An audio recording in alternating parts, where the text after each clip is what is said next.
Há flores no caminho. Divaldo P. Franco. Pelo espírito Amélia Rodrigues. O homem conturbado dos nossos dias, embora desfrute de comodidades, padece de hipertrofia dos sentimentos, sonhando com o cosmo e ensanguentando o solo por onde deambula. As nações, que se fazem solidárias umas com as outras, quando vitimadas por cataclismos sísmicos e tragédias inesperadas, não trepidam em fomentar guerras lastimáveis de destruição irracional, em que dizimam povos, arruinam cidades e economias, derruindo-se também. A prepotência, a arma, a audácia e o pavor campeia no mundo moderno, procurando evadir-se da triste realidade terrena, em que a civilização malogrou, desde quando a ética moral sucumbiu, soterrada sob as próprias ruínas, que foram produzidas pelo descalabro da cultura e a volúpia dos prazeres dos sentidos exacerbados. A criatura tenta encontrar sinais de destruição nos astros que se alinham, sem dar-se conta de ser ela própria a autora das inomináveis calamidades que varrem o planeta em todas as direções. Os gabinetes de pesquisas extraordinárias multiplicam-se e os engenhos técnicos enxameiam nas fábricas, enquanto robôs admiravelmente equipados são colocados à disposição das indústrias, substituindo os homens, que vagueiam nas vielas escuras do desemprego, a um passo da rampa da alienação. A supervalorização da inteligência tem produzido o esfriamento da solidariedade, enquanto as ruas do mundo se abarrotam de jovens desvairados, que se reúnem em magotes, à espreita, esfaimados de pão, de paz, de amor, prontos para a hecatombe, cujo caldo de cultura fermenta. 2000 anos de cristianismo e uma tão parca messe de luz. 20 séculos de sementes abençoadas e insignificante sega de fraternidade. Contrastando com os pântanos que a tecnologia transformou em searas ricas e os desertos que se tornaram pomares, multiplicam-se os jardins que se fazem áridos e os trigais que são vencidos pelo sarçal. As estradas da esperança jazem ao abandono e as rotas da solidariedade permanecem esquecidas. A boa nova de Jesus, neste momento grave, é a segura diretriz, a solução para todos os problemas do instante que se vive. O homem sem Deus, que penetra na fissão nuclear, faz-se Deus do horror e ameaça a vida, numa antevisão apocalíptica de destruição sem par. Não obstante as aflições e apreensões existentes na consciência humana quase generalizada, a mensagem do Cristo permanece viva, e obreiros do seu evangelho levantam-se para proclamar a hora chegada, o amanhã é melhor. Nem todos enxergam a beleza que já reponta na terra sofrida. Há flores no caminho, aguardando os homens que estejam dispostos a vencer as distâncias emocionais e espirituais que os separam, a conquistar os espaços morais. O convite é o mesmo que ontem ele nos fez e agora nos chega sob óptica nova, profunda, compatível com a época em que nos encontramos. Decisivo, é penetrante, atual, é libertador. Não dá margem a equívocos, nem faculta evasões.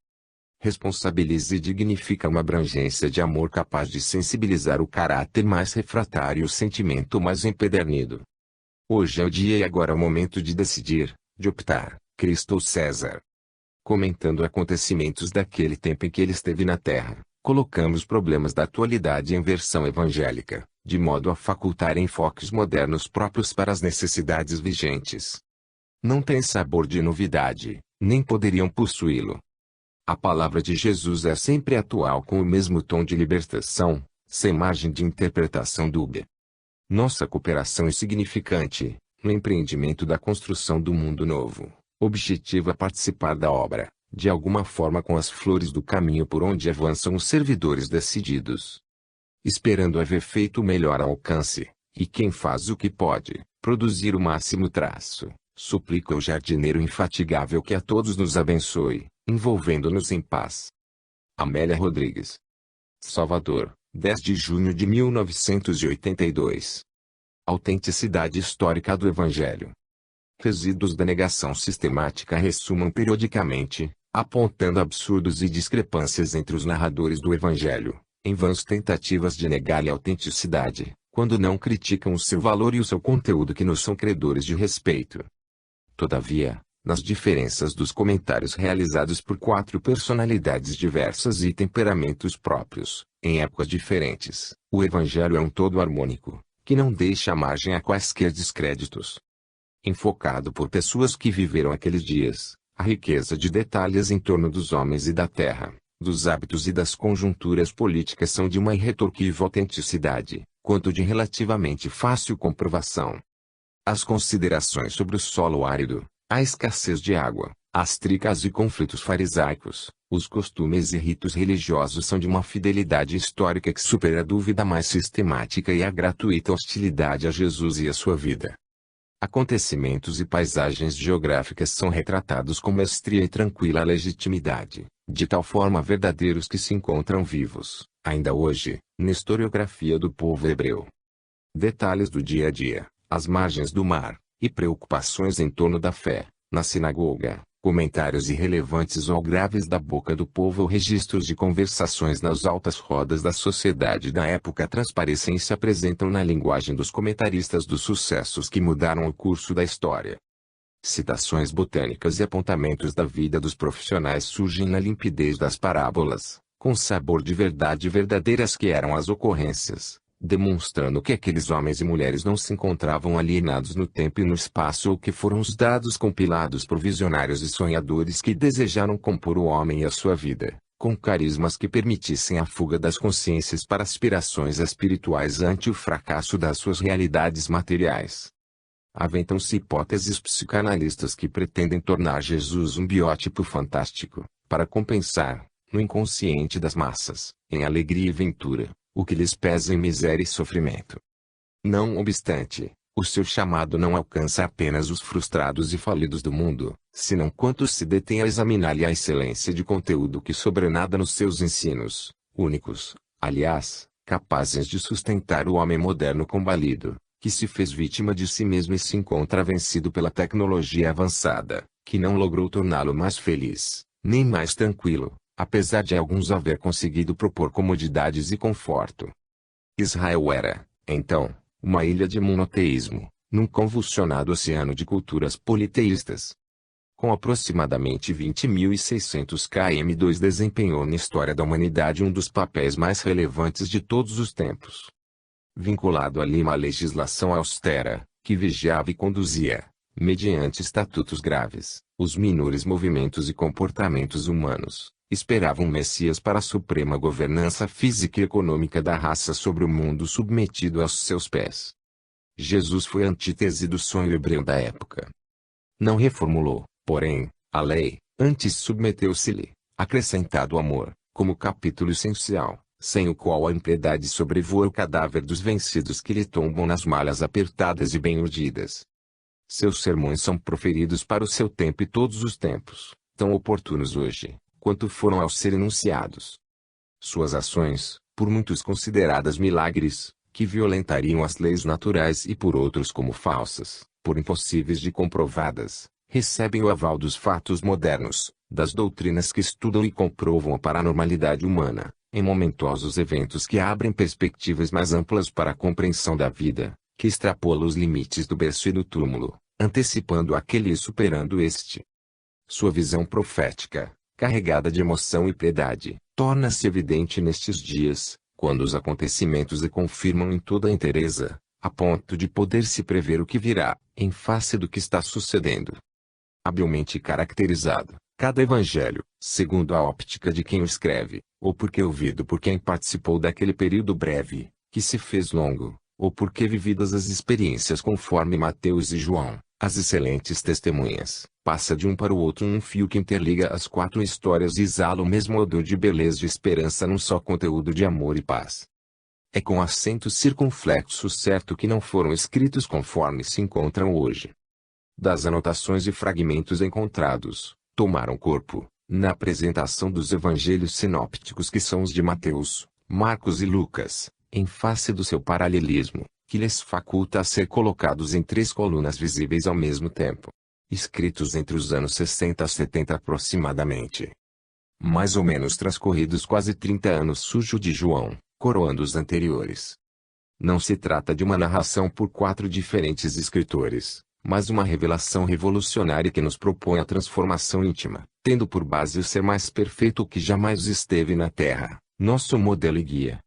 Ainda se conserva o texto de Marcos, que é com acento circunflexo mais antigo, conforme as anotações iniciais. Tudo indica que o texto de Mateus, primitivamente foi escrito em aramaico, antes de Marcos fazê-lo, após o que, o redigiu em grego. Lucas, porém, escreveu, em grego castiço desde o início, os apontamentos que lhe chegaram por Paulo, dando uma ordem lógica e clara aos fatos e comentários, aos discursos do mestre. Possivelmente ouviu Maria narrando a infância do filho. O Evangelho de João, igualmente redigido em grego, também é chamado espiritual, merecendo de Orígenes, o pai da Igreja do século III, o seguinte comentário: ousamos proclamar que a flor de todas as Escrituras é o Evangelho dado por João. Não lhe pode perceber o sentido quem não tenha repousado no coração de Jesus ou não tenha recebido, de Jesus, Maria como mãe. Os narradores mostram-nos, sem alarde, as duas naturezas de Jesus. Convive com os homens, demonstra as necessidades humanas, participa das atividades de carpinteiro, mas também é o Filho de Deus, que interfere nos problemas humanos e nos seus destinos. Basta um movimento, uma palavra para que se modifiquem as estruturas das coisas e as vidas. Exalta as pequenas coisas, adornando-as de poesia e vive a grandeza do cosmo, que não pode desvelar aos que o seguem. O Evangelho, em razão disso, é com acento circunflexo um caminho que leva àquele que se fez o caminho. Objetivando atingir áreas humanas e culturas diferentes, escritos para atender a finalidades específicas, completando o trabalho apostólico oral, o fim de que vencessem os séculos, não perderam a homogeneidade nem o equilíbrio, que os tornam a mais perfeita explicação de uma saga incomum e impoluta. Qual é a vida de Jesus? Cada pensamento que foi exteriorizado pelo mestre, breve e profundo, consoante a técnica linguística da época, próprio para a memorização, passou de boca a ouvido e deste a outras vozes, até que, grafado, se tornasse uma luz inapagável que libertaria os tempos das sombras que o homem gerasse para si mesmo. Recompilar e repetir os ditos do Senhor, dando aos atuais problemas as suas soluções, é tarefa que nos cumpre a todos realizar, a benefício próprio. Muito escrita, a sua é com acento circunflexo a história mais repetida da história dos tempos, no entanto, nova e fascinante, na rapidez com que passaram os seus breves anos, naquela região que percorreu pé de um para o outro lado, sob sol escaldante ou frio cortante, com uma gota de homens toscos que ele trabalhou, deles fazendo, pela renúncia e sacrifícios de que deram testemunhos, os argonautas dos dias modernos. Nunca houve um poeta simples e profundo como Jesus. Jamais surgiu um sábio eloquente e nobre qual Jesus. Não se repetirão os seus feitos, conforme ele os realizou. Seu amor abrangente, através dos séculos, convocou desde Saulo que hostilizava Agostinho que o desprezou, de Francisco de Assis que queria gozar a Teresa d'Ávila que ambicionava por uma vida normal e um lar, de São João da Cruz a Alberto Schweitzer, de Gandhi que o conheceu de passagem a Martin Luther King Jr., que o amou na pessoa dos seus irmãos estigmatizados pelo preconceito racial, em razão da cor da epiderme.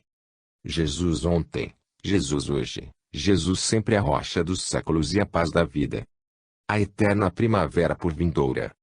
Cada quadra do tempo caracteriza-se por expressões inconfundíveis da própria natureza. Sucede uma outra, suavemente, e atinge o seu clímax, numa plenitude de força e domínio de realização. Nesta, caem as folhas, esmaece a vida, desnuda-se a paisagem, nestoutra, o frio enregela, as cores alvejam e a tristeza assinalando dores e sombras de noites demoradas. Depois, os rios voltam a correr, exulta o verde, a terra se enriquece de flores e os frutos amadurecem, pendentes nos ramos oscilantes ao vento. Os grãos se entumecem no solo levemente aquecido e explodem em poemas de cor, em sons agitados, em dádivas de vida abundante. Revoam os pássaros, ampliam-se os dias, e as noites, salpicadas de círios divinos, são espetáculos convidando à reflexão. O vale confraterniza com os altiplanos. Parece não haver distâncias nem separações. Por fim, quando esta época estival logra total potência, arde o sol e o solo se resseca, o pó se ergue em nuvem, a vida novamente começa a fenecer.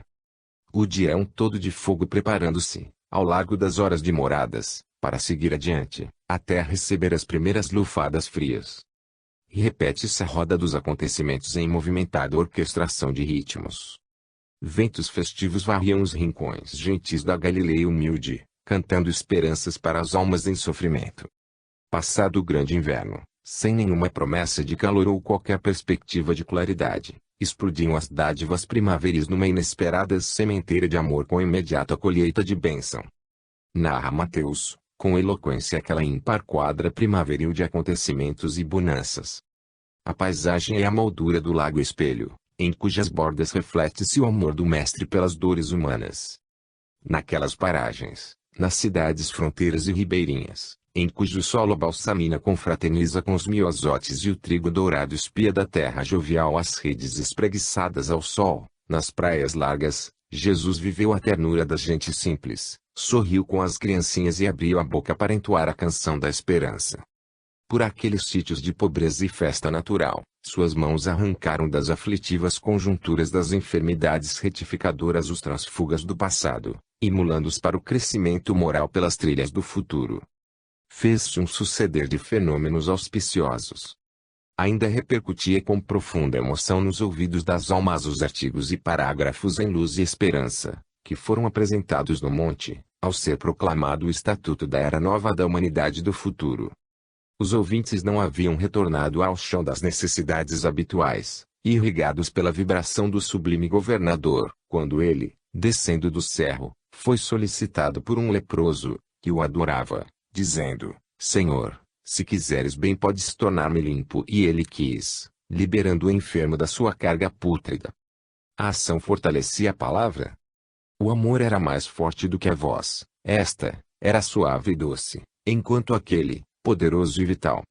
O passado jugula o criminoso à algema disciplinadora, mas o amor libera o precito para resgatar em ação benéfica o delito infeliz. Não deseja o Senhor holocaustos, entretanto, esparze misericórdia. Há muita dureza no mundo e terrível crueza nos corações. Ele dulcifica.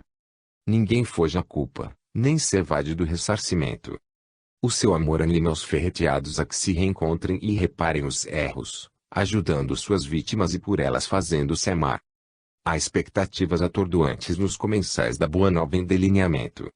O monte seria, simbolicamente, o mastro da bandeira de paz, desfraldada nas insuperáveis bem-aventuranças. Em Cafarnaum, prosseguindo com os zelos da cadeia do sofrimento, que ele rompe, um centurião acerca-se e intercede pelo seu criado paralítico.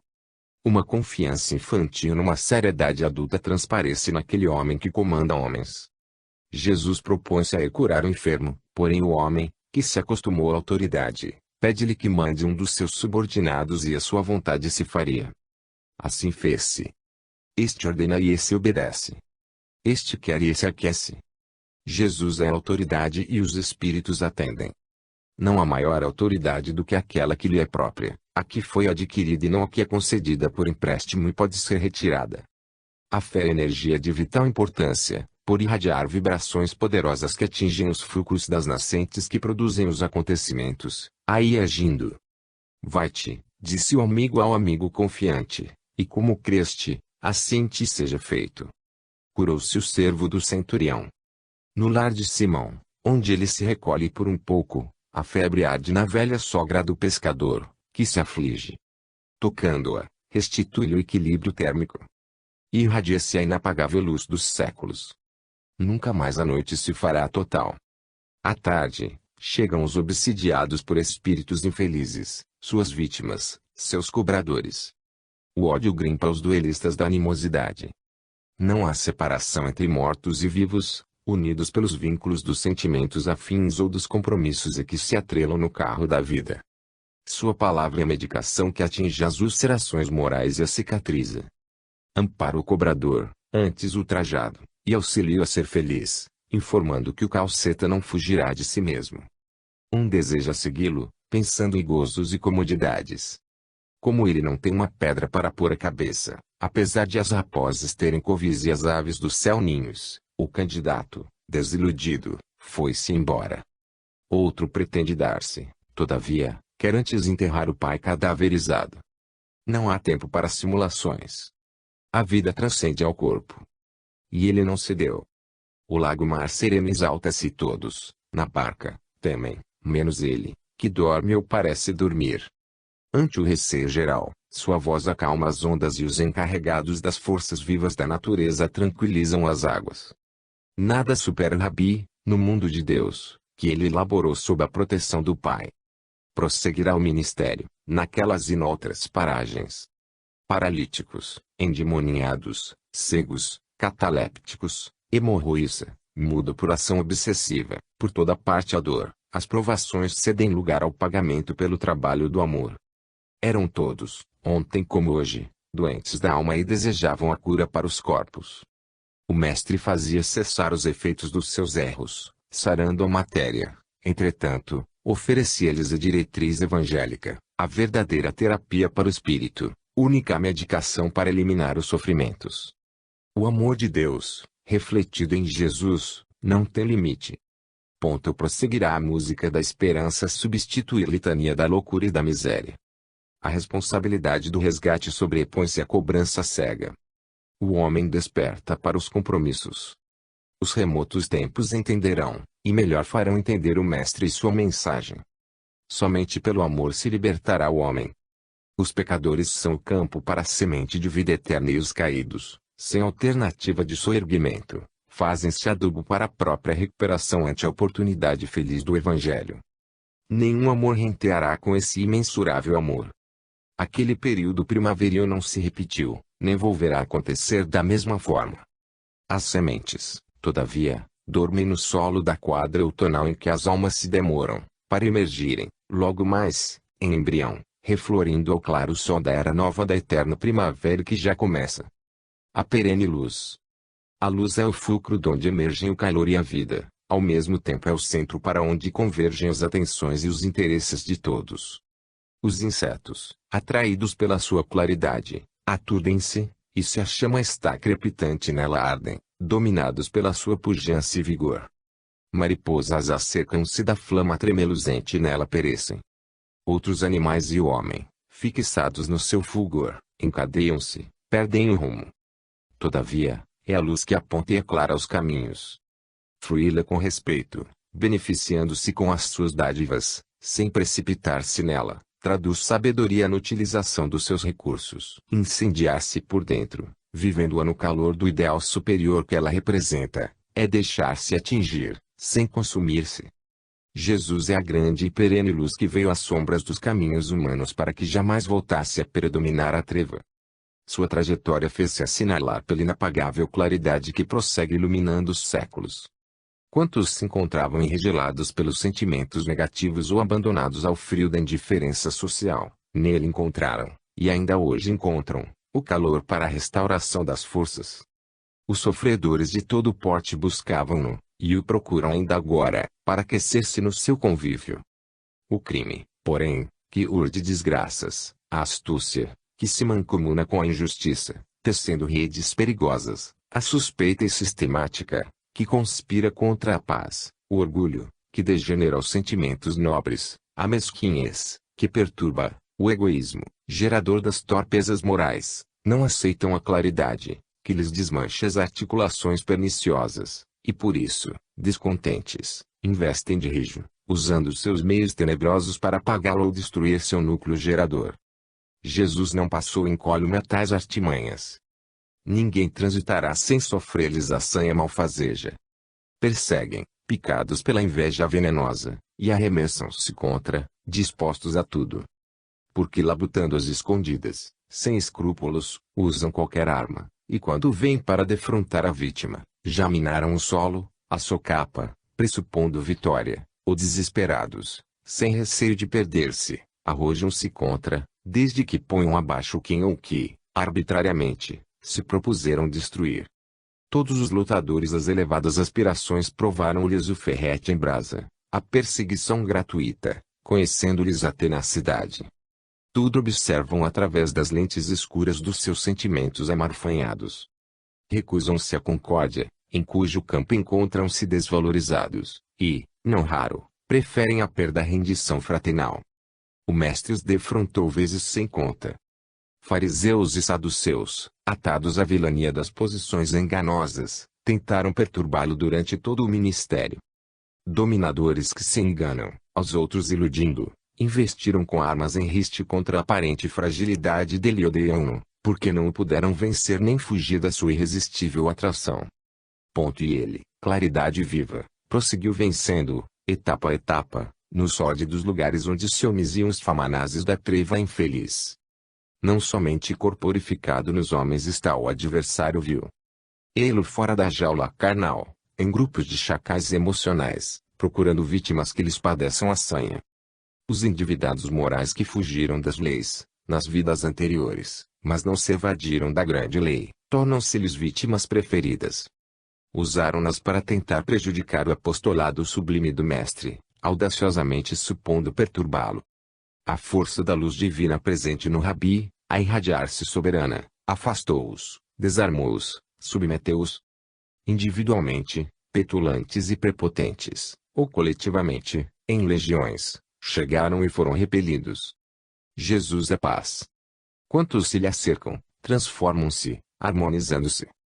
Se fogem, volverão, pois que nunca mais perderão a impregnação do seu amor. Conhecendo ontem dos espíritos, o Senhor penetrava na causa matriz das suas aflições e sabia como atenuá-la, propiciando novos rumos fora da dor para a recuperação moral de cada um. Eis porque, a este desimpede os membros hirtos na paralisia, aquele abre os olhos fechados, a esse limpa as ulcerações, aquele outro desamarra dos liames obsessivos, a um restitui som aos ouvidos moucos, a outro devolve a voz. O seu amor não tem limite. Narra Mateus, que ao espocar das suas mercês, quando as multidões buscavam socorro para as suas mazelas, trouxeram-lhe um mudo endemoninhado. A obsessão ultriz, de que padecia o homem, afetava-lhe o centro da palavra, anulando a sua capacidade de falar. Nas fronteiras além das vibrações físicas agridem-se, desforçam-se, algoz de ontem, vítima de hoje, em luta feroz. A autoridade do mestre interfere no duelo sem palavras. Alivia o perseguidor, intuindo-lhe que o endividado não prosseguirá sem justiça, não lhe cabendo, no entanto, fazê-la, a fim de não incidir em erro mais grave. Libera a vítima atual, concedendo-lhe, na lucidez e no verbo, oportunidade de reabilitação. O homem recuperou-se e o entusiasmo fez-se geral, num hino de louvor e lágrimas. A treva humana, porém, despeitada e vítima da própria incipiência, alardeia pela boca farisaica. É pelo príncipe dos demônios que ele espelha os demônios. Mesmo ante a evidência do fato, a má fé encontra argumentação. Como se socorre da sombra, apela para suas expressões. Porque se sente impura, acredita na força da impureza. Desde que convive com astúcias e ardis aceita a hipótese da existência do príncipe do mal, em razão de sintonizar com o mal que nela mesma predomina. Jesus não lhe disse nada, nem se fazia necessário dizer. Saiu irradiar a soberana luz do amor e da esperança, que até hoje fulge, dominadora, no acume da montanha das humanas dificuldades, apontando rumos. Jesus no comando.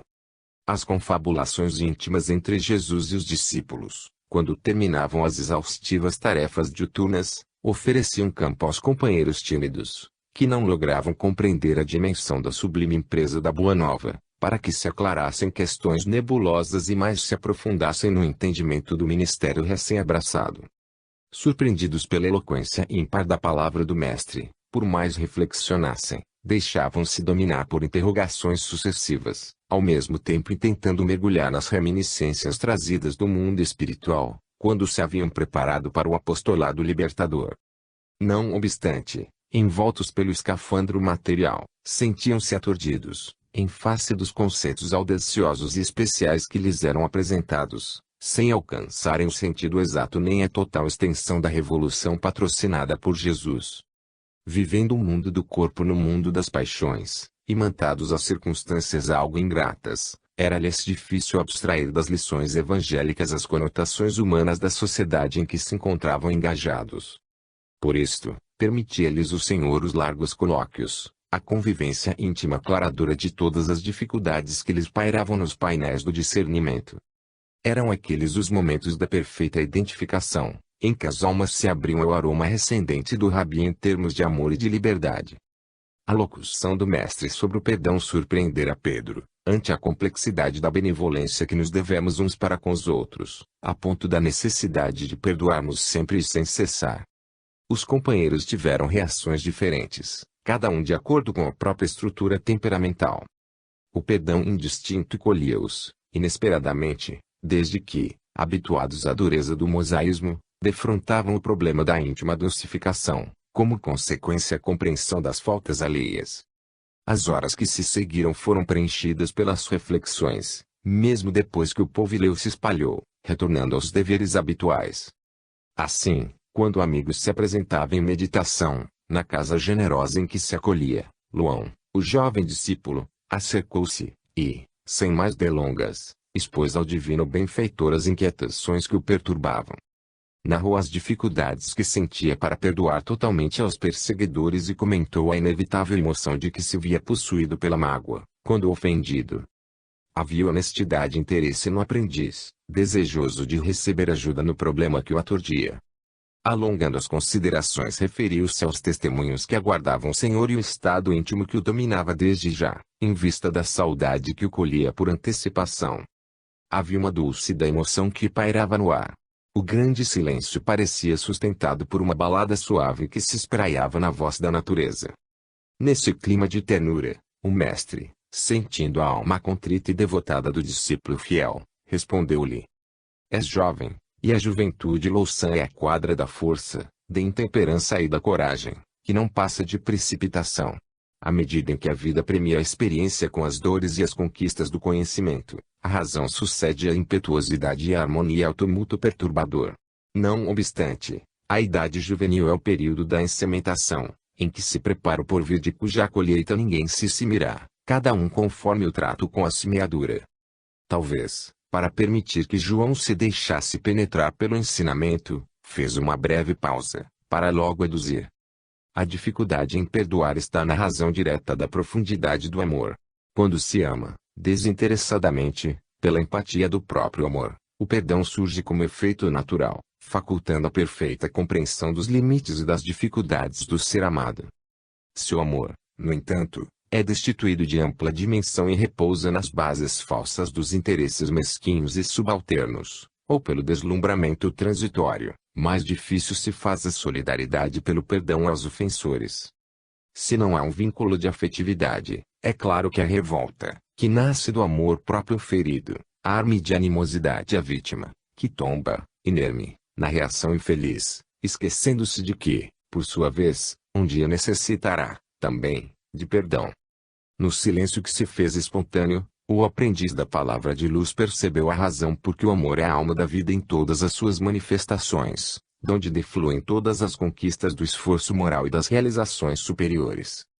Meditava no conteúdo da lição ouvida, quando o mestre, pausadamente, prosseguiu: daqueles a quem amamos, jamais estaremos separados. O Filho do Homem deverá marchar para o testemunho, comprovando a excelência do seu amor e sustentando a fraternidade entre aqueles que lhe são fiéis.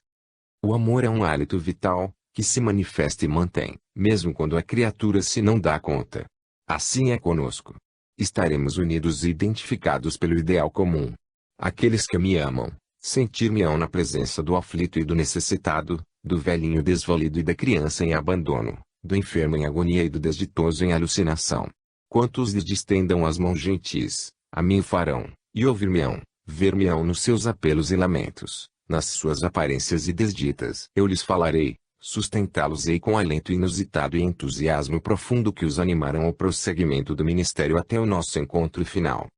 João tinha os olhos orvalhados. Estranha emoção dominava-lhe as paisagens íntimas, dulcificando-lhe as ansiedades. Nesse momento, Jesus concluiu a entrevista afetuosa, afirmando: onde 2 ou 3 se reunirem em meu nome, eu estarei entre eles, como a lecionar, que no aconchego fraterno, na comunhão entre as criaturas, ele se faria presente, sem que deixasse, no entanto, de estar também com os que o amam em soledade, os que o seguem em silêncio e testemunham-lhe esse amor em sacrifício e renúncia.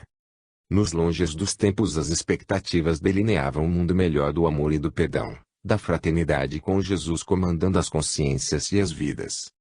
Jesus e paciência. As opiniões desencontradas aturdiam os mais afervorados companheiros da mensagem renovadora.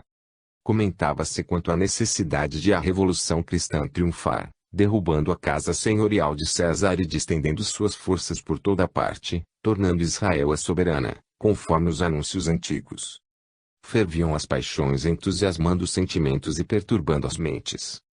Em todo lugar pessoas que se criam credenciadas transformavam-se em informantes insensatos, gerando embaraços injustificáveis para o ministério do amor.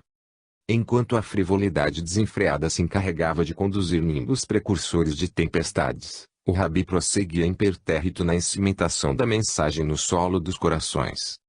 Transitando pelas estradas ou nas praias formosas, entre crepúsculos ardentes e apaixonados, sua misericórdia distendia as mãos do auxílio e do esclarecimento sem que ele se deixasse impressionar pelo tumulto em crescimento ameaçador. A Galileia bucólica e simples fascinava-lhe a alma sensível. As pessoas modestas e afáveis cujos problemas se resumiam às questões da sobrevivência, ofereciam ao Rabi a alegria de diminuir-lhes as preocupações.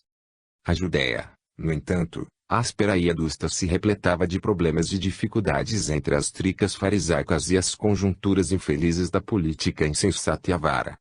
Peregrinando pelas terras verdes dos Galiléus, seu verbo iluminado cantara o sermão da montanha e as suas lições se fizeram repassadas de meiguice quanto de esperança.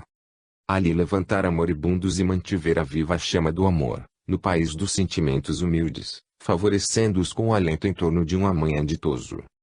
Todavia, na difícil região dos judeus, não obstante o seu amor incansável, as ciladas armavam problemas e a astúcia elaborava sofismas com que se pretendia surpreendê-lo em algum equívoco diante dos dispositivos do estatuto legal.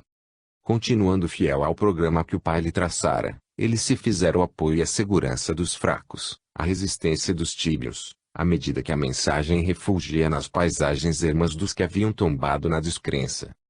Após o atendimento da multidão sempre ávida e necessitada, enquanto a terra ardia, ao cair do velário da noite, Simão buscou inquieto, certa vez, não ocultando as apreensões. A ressurreição de Lázaro levantara os ânimos contra ele e a promessa de que demoliria o templo e o reergueria em 3 dias havia chocado os que buscavam motivo para a perseguição.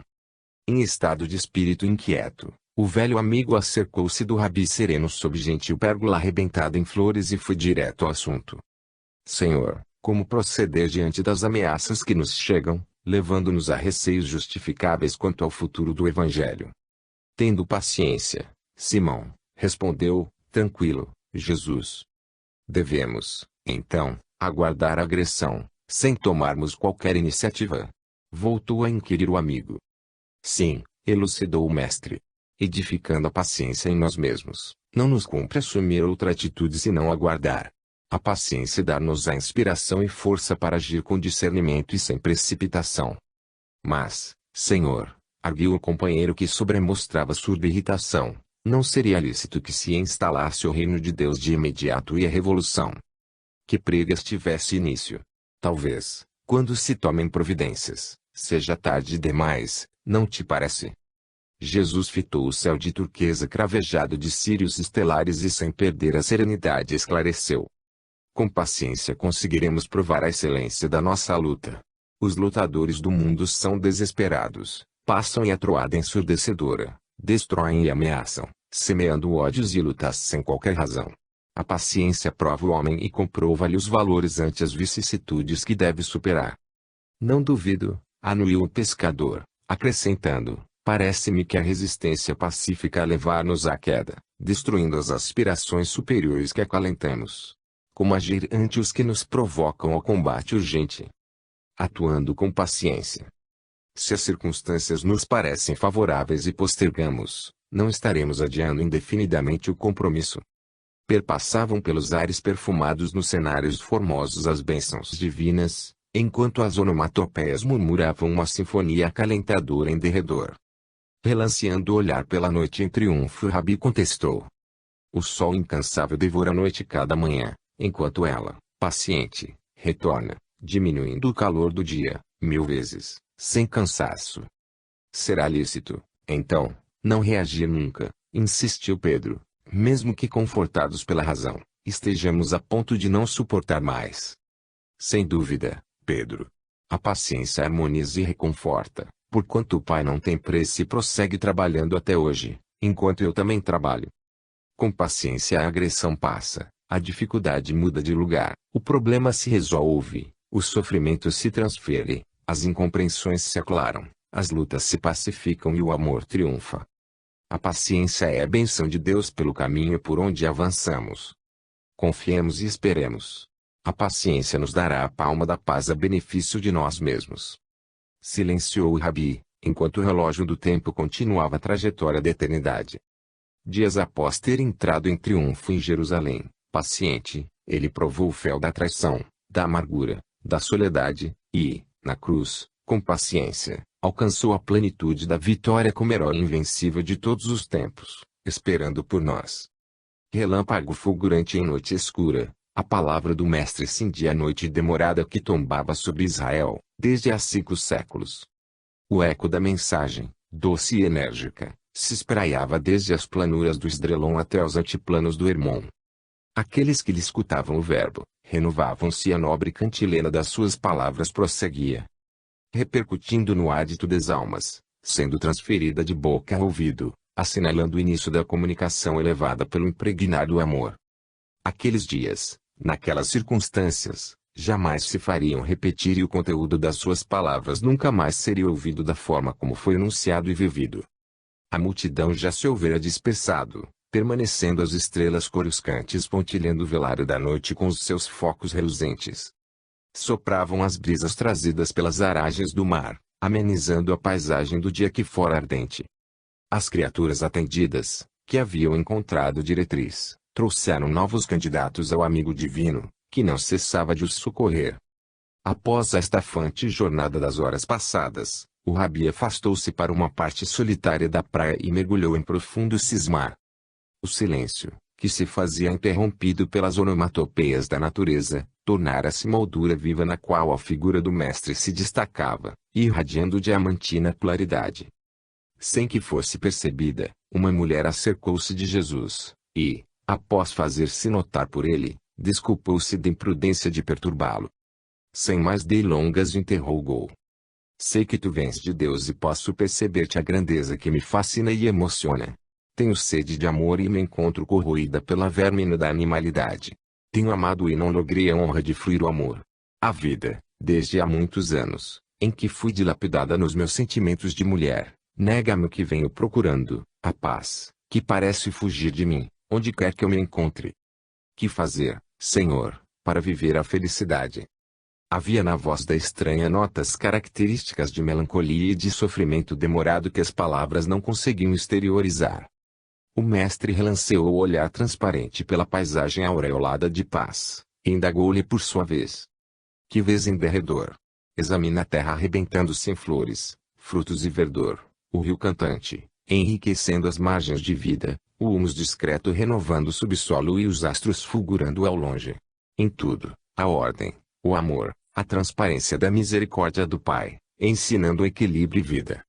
O que parece caos transforma-se em bênção, o que aparenta transtorno se converte em paz, porque em tudo vige a sabedoria do Criador. Não relaciones dores nem apresentes mágoas. Levanta o olhar para cima e avança para o futuro. A criatura, surpreendida pela resposta amorosa, volveu a interrogação. Compreendo, sim, a grandeza da divina criação, não obstante delinqui, e, do meu delito, nasceu-me um filho, que no momento constitui-me motivo de inquietação e desespero. Sem permitir-lhe alongar-se, o Senhor prosseguiu, imperturbável. A mulher é sempre mãe. A relva que cresce sobre os escombros oculta as suas deformidades e disfarça as suas imperfeições, modificando a erma expressão dos destroços. Abençoada pela maternidade, que é sempre dádiva do Pai, honrando a vida, um filho, em qualquer circunstância, é uma estrela engastada na carne, com a oportunidade de espalhar claridade pelo caminho. Enquanto houver crianças e mães, na terra, o amor divino estará cantando esperanças para a humanidade. Não há filho do pecado nem do delito, pois que todos eles são dádivas da vida. Esquece as circunstâncias da chegada do querubim que te bate à porta do sentimento, e levanta-te com ele, avançando no rumo do infinito dos astros. Uma imensa serenidade vestia a natureza. A mulher-mãe, Emocionada, procurou os olhos de Jesus por entre a visão nublada de lágrimas e fundiu-se na luminosidade que deles fluía dúlcida e pura. Levantou-se em discreta reverência e preparou-se para sair. Não saberia dizer se ouviu falar ou se o escutou na acústica da alma. Vai, filha, e ama. A maternidade é a mais elevada concessão de nosso Pai, demonstrando que o mal jamais triunfará no mundo, porque enquanto houver um coração, um sentimento maternal, na terra, o amor ateará o fogo purificador e a esperança de felicidade jamais se fanará. No longe do tempo, ecoariam os conceitos do Filho de Maria, a mãe por excelência, sustentando a mulher no ministério da maternidade por todos sempre. Por amor a Jesus. O dia fora estafante. As atividades da casa tiveram início pela alva com a leva de enfermos, que chegaram, suplicando ajuda, e terminaram, noite adentro, com alguns obsidiados que renteavam com a loucura e foram deixados à porta, ao relento. Aquela era a quadra ardente do verão e a temperatura morna amolentava mesmo as resistências mais vigorosas. Conhecida na cidade e nos arredores como o albergue do amor e o recinto da esperança, para a casa do caminho afluíam os desafortunados de todos os matizes. Não obstante a escassez de cooperadores, as pessoas não tinham pejo em descarregar sobre os ombros cansados dos operários de Jesus todas as cruzes e problemas que encontravam, encaminhando-lhes os aflitos e necessitados em grupos que se sucediam como ondas contínuas do mar. Sempre haverá esse comportamento entre os homens. Os desobrigados com os compromissos da solidariedade encaminharão para os lidadores da ação extenuante novas contribuições de sofrimentos, indiferentes à angústia e ao cansaço dos que se empenham em minimizar a problemática humana. Aquela temporada se assinalava pelas dores gerais, criancinhas órfãs e velhinhos desvalidos, enfermos e alienados de vário porte chegavam a cada hora, valendo-se dos recursos do amor, da caridade e da abnegação de Pedro, que jamais se excusava. Somando penas aos trabalhos exaustivos, sem repouso, medravam, aqui e ali, suspeitas infundadas, incompreensões injustificáveis se instalavam entre os poucos colaboradores do velho pescador. Não raro, o amigo dos infelizes sentia-se quase a sós, para atender ao grande número de necessitados ali albergados e aos sucessivos grupos que diariamente rogavam apoio e recolhimento. Este companheiro admoestava o discípulo, acusando de abuso da caridade, aquele censurava as claras pelo tempo aplicado na assistência aos leprosos, que, segundo ele, deveriam ser liminarmente arrojados à morte, no Vale dos Imundos, em Jerusalém. Outros queixavam-se da falta de oportunidade para os largos diálogos evangélicos porque Simão estava sempre a braços com os trabalhos cansativos. Por fim, afirmavam diversos, que a casa não sobreviveria, naquelas condições, considerando a possibilidade de as autoridades do Sinédrio mandarem fechá-la, por albergar mulheres de vida equivocada, publicamente conhecidas. Simão ouvia as insinuações malevas, as ingratidões e os sarcasmos indisfarçados em silêncio. Alguns o tinham na conta de covarde e demonstravam conhecer-lhe a fraqueza das negações. Pessoas amigas não ocultavam o desagrado ante a programação pesada que o companheiro de Jesus se impunha, convidando sem palavras os demais obreiros à dilatação das forças e da ação na caridade. Era como se a inconsciência e a irresponsabilidade conspirassem contra o bem, na casa dedicada ao bem geral. O apóstolo abnegado, todavia, não se deixava contaminar pelos vapores tóxicos da intriga nem das conversações malsãs. À medida, porém, que o desgaste físico e mental eliminava as forças, foi acolhendo, sem o perceber, o vírus do desânimo. Anotava, aqui e ali, mal-estar, e percebia-se imensamente saudoso da companhia do mestre, que muito anelava por voltar a fluir. Quando se fez silêncio nos largos pavilhões humildes onde a dor encontrava lenitivo e as vozes do aturdimento obsessivo silenciaram, Simão assentou-se sob a sombra de vetusta figueira brava esparramada pelo pátio interno da casa do caminho e recolheu-se em meditação e prece. A noite agradável fizera-se um álbum natural de recordações. O discípulo dedicado repassou, mentalmente, as cenas da sua convivência com Jesus desde o primeiro encontro até o último contato. Parecia-lhe que as evocações se corporificavam, concedendo-lhe nítidas lembranças que lhe avaliavam os olhos reiteradas vezes. Constatava, na saudade e na emoção, o quanto amava aquele amigo. É certo que lhe daria vida. Não saberia explicar ainda o motivo da fraqueza que o martirizava. Não saíra das últimas recordações em torno do momento da ascensão, quando viu Jesus, transparente e belo, à sua frente. Desejou traduzir a felicidade daquela hora, explodindo de júbilos, mas o suave e tranquilo olhar do amigo que o penetrou, dulcificou-o por dentro, harmonizando-o. Passado o primeiro instante, e porque não desejasse malbaratar a oportunidade excepcional, Pedro recordou-se das últimas dificuldades experimentadas no trabalho e expô-las em breves palavras, concluindo, entristecido: Não são os estranhos, Senhor, a criarem-me impedimentos para o labor crescente, mas os amigos, os cooperadores. E desejando dar maior ênfase aos problemas, arrematou: Quando a perseguição vem de fora, dos que nos não conhecem, é mais fácil compreendê-los e desculpá-los, porém quando decorre daqueles que vivem conosco e participam da nossa fé, do nosso ideal. Não conseguiu terminar a frase, porque a voz ficou estrangulada na garganta turgida. O Senhor, compreendendo as lutas do discípulo querido, interrogou Pedro, que era o vaso delicado, antes de tomar forma. Argila comum, Senhor, respondeu, presto, o interlocutor. E a estátua perfeita, volveu o mestre, antes do esforço e da dedicação do artista. Pedra bruta, mestre, apressou-se Simão em responder. Tens razão, amigo, aduziu Jesus. Sem o trabalho consciente nem a arte do oleiro o vaso não se teria formado, permanecendo perdido no barro úmido. Não fossem a paciência e a habilidade do escultor, a estátua que dormia na pedra grosseira lá permaneceria sem qualquer beleza ou utilidade. Fazendo breve pausa, o mestre prosseguiu. Os homens, à semelhança da argila sem forma ou pedra grosseira, aguardam que os escultores dos nobres ideais lhes plasmem beleza e forma, delicadeza e utilidade, vencendo as suas resistências a golpes de paciência, perseverança e fé, até que colimem os objetivos para os quais foram criados pelo Pai. Relegá-los à própria ignorância, seria condená-los à inutilidade. Cumpre-nos compreender-lhes a situação, o degrau em que estagiam, no processo da evolução, e ampará-los, mesmo que se neguem às nossas mãos plasmadoras de formas e cultivadoras de bênçãos. Além disso, convém considerar que eles são hoje, o que já foste ontem. O tempo e o amor divino cuidaram de ti, através de outros que te alcançaram, cabendo-te, agora, a tarefa de cuidar deles, a fim de que cheguem até onde te encontras. Dando margem a que o ouvinte penetrasse o conteúdo profundo das suas palavras, o Senhor silenciou, para logo concluir.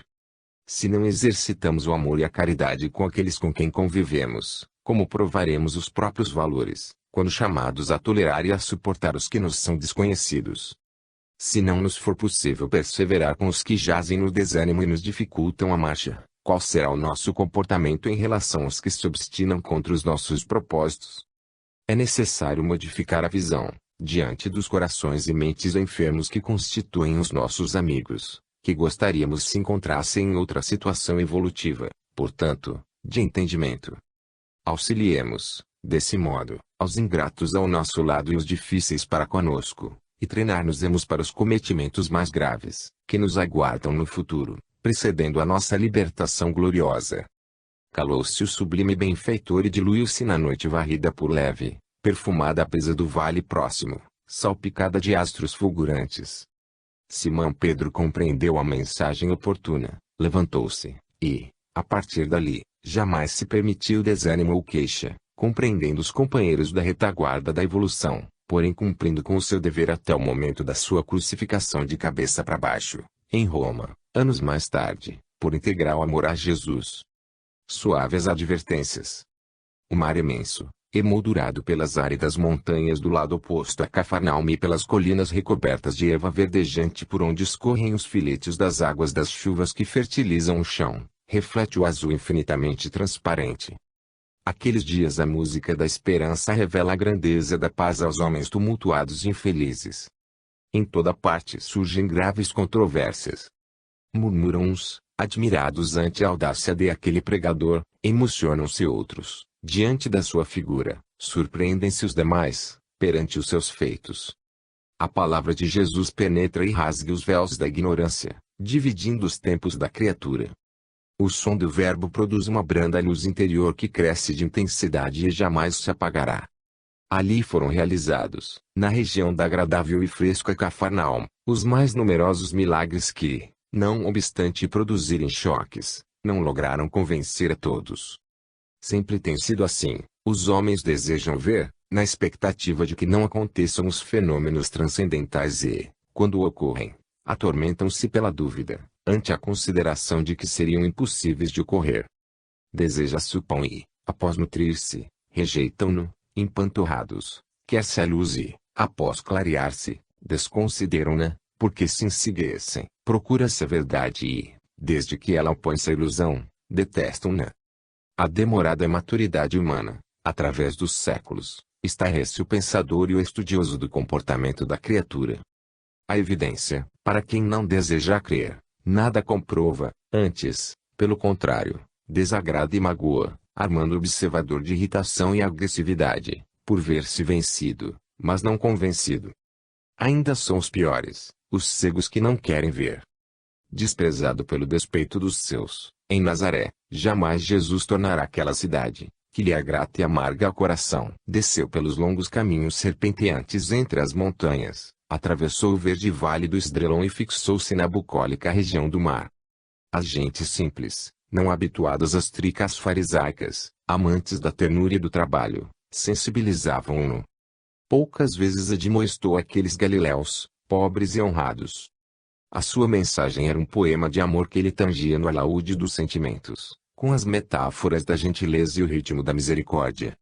Ante a impossibilidade de ser compreendido em toda a sua grandeza, vestiu o verbo de parábolas e doou-o ao futuro, confiando na chegada do dia triunfal, quando todos penetrariam no reino da paz interior. Não se equivocou o mestre. Para colimar o objetivo do seu ministério, advertiu docemente, da colina onde o leque de luz das bem-aventuranças continuava aberto, indimensional. A lei de amor, extraída do equilíbrio cósmico, elaborada pelo Pai e incita à natureza, deveria ser o rumo por onde todos seguiriam, regendo as suas vidas. A alma da vida, permaneceria condutora dos sentimentos e ideais.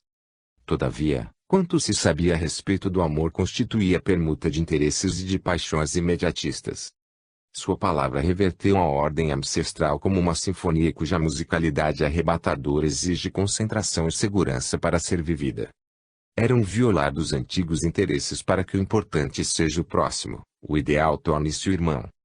Não foi diversa a sua conduta. Ele amou até o sacrifício total da própria vida, sob as exulcerações mais cruéis que se deixou sofrer. Não obstante, fazia-se necessário concluir as diretrizes básicas. Ao sopé do monte estava Cafarnaum beijada pelas águas, ora tranquilas do mar. Cuidado quando vos louvarem os homens, porque assim agiram em relação aos falsos profetas. Sempre a mentira abonará a hipocrisia e a bajulação adornará o engodo. Os que sintonizam na mesma faixa da mesquinhez reconhecem-se e apoiam-se. Quando o homem, na vivência dos ideais de enobrecimento, não é compreendido, inclusive, pelos que participam dos labores na mesma grei, não se deve entristecer, antes alegrar-se, porque ainda é escasso o terreno para a autenticidade, para o valor moral enobrecido, para a autodoação. Os pecadores amam e doam aos pecadores, emprestam a fim de receberem outro tanto. Ajudam-se, pensando em manter-se e sobreviver nos dédalos sombrios ou brilhantes que os acolhem, aturdidos e complicados. O filho da luz é desvestido de trajes complexos, e, desataviado, é real, sem subterfúgios, entre todos e não igual a eles. Todavia, faz-se necessário cuidado para não ser confundido, nem confundir-se a si próprio. Pode um cego, porventura conduzir, guiar outro cego? Não cairão ambos no barranco? Certamente, só alguém que vê tem condições de conduzir outro que não enxerga ou ainda não sabe discernir. A verdade é clara, no entanto, aparece, muitas vezes, discreta, ressuma das fórmulas e dos ritos, acende dos vales morais onde foi arrojada. A orientação é sábia e prossegue. O discípulo não é mais do que seu mestre, mas todo discípulo, quando for bem instruído, será como seu mestre. Naturalmente que o aprendizado prepara, mas só a experiência dá sabedoria. Há falsos mestres e fatos discípulos. O melhor ensino faz-se pelo conhecimento e mediante a vivência. A melhor aprendizagem pelo estudo e através do exercício. Mestre e aluno completam-se. Conclui a palavra superior, após cuidados e considerações entretecidos, orientando. O homem bom, do bom tesouro do seu coração, tira o bem; o homem mau, do mau tesouro tira o mal, porque a sua boca fala de que está cheio o coração.